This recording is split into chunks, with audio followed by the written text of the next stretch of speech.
آج ہم ایک ایسی دنیا میں جی رہے ہیں جہاں ہر طرف دوڑ لگی ہوئی، زیادہ سے زیادہ مال کمانے کی دوڑ، بڑا گھر بنانے کی دوڑ، اونچا نام کمانے کی دوڑ۔ لیکن اس دوڑ دھوپ میں انسان ایک بہت بڑی حقیقت کو بھول چکا ہے، اور وہ حقیقت موت ہے۔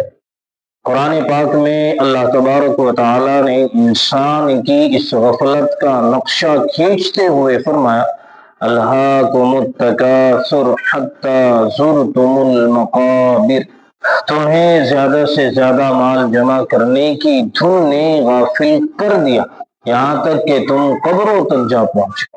ہم اتنے غافل ہو چکے ہیں کہ ہم دوسروں کے جنازے تو پڑھتے ہیں، اپنے ان ہاتھوں سے دوستوں اور رشتہ داروں کو مٹی میں دباتے ہیں، لیکن قبرستان سے باہر نکلتے ہی دوبارہ دنیا کے دھندوں میں ایسے مگن ہو جاتے ہیں گویا ہم نے کبھی مرنا ہی نہیں۔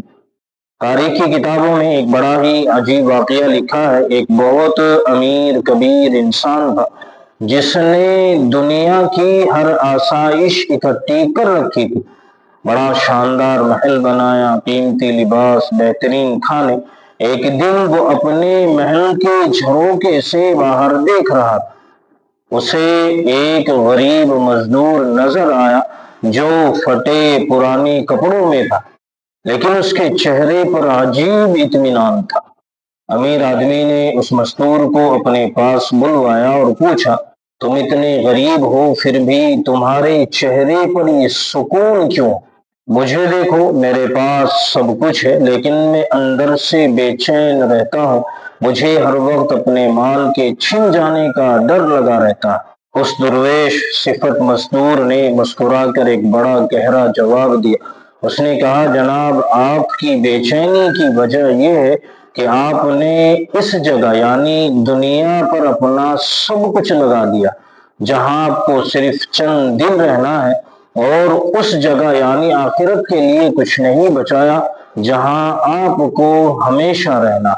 انسان جب مسافر خانے کو اپنا اصل گھر سمجھ بیٹھتا ہے تو وہ ہمیشہ بے چین ہی رہتا ہے۔ یہی ہمارا حال ہے، ہم نے مسافر خانے یعنی دنیا کو اپنا اصل گھر سمجھ لیا ہے۔ ہم کرائے کے مکان کی سجاوٹ پر تو لاکھوں روپے لگا رہے ہیں، لیکن اپنے اس ذاتی گھر یعنی قبر کو بھولے بیٹھے ہیں جہاں تنہائی ہے، اندھیرا ہے اور مٹی کا بستر۔ دوستو، موت کا کوئی وقت مقرر نہیں۔ بعض لوگ، خاص طور پر ہمارے نوجوان، یہ سمجھتے ہیں کہ ابھی تو عمر پڑی، ابھی زندگی کا مزہ لے لیں، جب بوڑھے ہوں گے تو توبہ کر لیں گے، داڑھی رکھ لیں گے، نمازیں شروع کر دیں گے۔ میرے عزیز دوستو، ذرا دل پر ہاتھ رکھ کر سوچیں، کیا موت نے کبھی کسی سے اس کی عمر پوچھی ہے؟ کیا موت کا فرشتہ جوانوں کو دیکھ کر واپس چلا جاتا ہے؟ ایک بزرگ فرماتے ہیں کہ میں ایک بار قبرستان گیا اور وہاں مٹی کی تازہ قبروں کو دیکھنے لگا۔ میں نے دیکھا کہ وہاں بچوں کی قبریں بھی ہیں، جوانوں کی بھی ہے اور بوڑھوں کی بھی۔ میں نے اپنے آپ سے کہا، اے نفس، اگر موت صرف بوڑھوں کو آتی تو تیرا یہ بہانہ چل جاتا، لیکن یہاں تو جوانوں کی تعداد بوڑھوں سے زیادہ ہے۔ رسول اللہ صلی اللہ علیہ وسلم نے ارشاد فرمایا، لذتوں کو مٹانے والی چیز یعنی موت کو کثرت سے یاد کیا کرو۔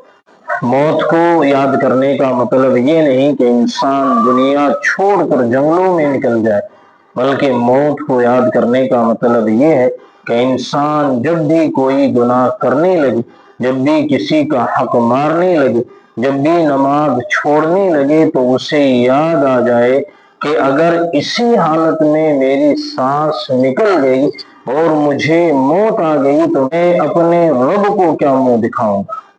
ابھی ہماری سانسیں چل رہی ہے، ابھی توبہ کا دروازہ کھلا ہے۔ اللہ پاک اتنا غفور الرحیم ہے کہ اگر ایک انسان زندگی بھر گناہوں میں ڈوبا رہا لیکن ایک بار سچے دل سے ندامت کے آنسو بہا کر کہہ دے، اے اللہ میں شرمندہ ہوں، مجھے معاف کر دے، تو اللہ تبارک و تعالی اس کے سمندر کے جھاگ برابر گناہوں کو بھی سیکنڈوں میں معاف فرما دیتا ہے۔ لیکن اس کے لیے ضروری ہے کہ ہم اعمال صالحہ کی طرف اپنے آپ کو گامزن کریں۔ زندگی میں کچھ بھی ہو جائے ہم اپنی نمازیں نہیں چھوڑیں گے۔ جو رب ہمیں بن مانگے رزق دے رہا ہے، کیا ہم دن میں 24 گھنٹوں میں سے 1 گھنٹہ اس کے سجدے کے لیے نہیں نکال سکتے؟ رات کو جب بستر پر لیٹے تو دن بھر کے گناہوں کی معافی مانگ کر سوئے، کیا معلوم اگلی صبح ہمیں نصیب ہو یا نہ ہو۔ اللہ تعالیٰ سے دعا ہے کہ وہ ہمیں غفلت کی نیند سے بیدار فرمائے، ہمارے گناہوں کو معاف فرمائے اور ہمیں ایسی زندگی گزارنے کی توفیق دے جس سے وہ راضی ہو جائے اور ہمارا خاتمہ ایمان پر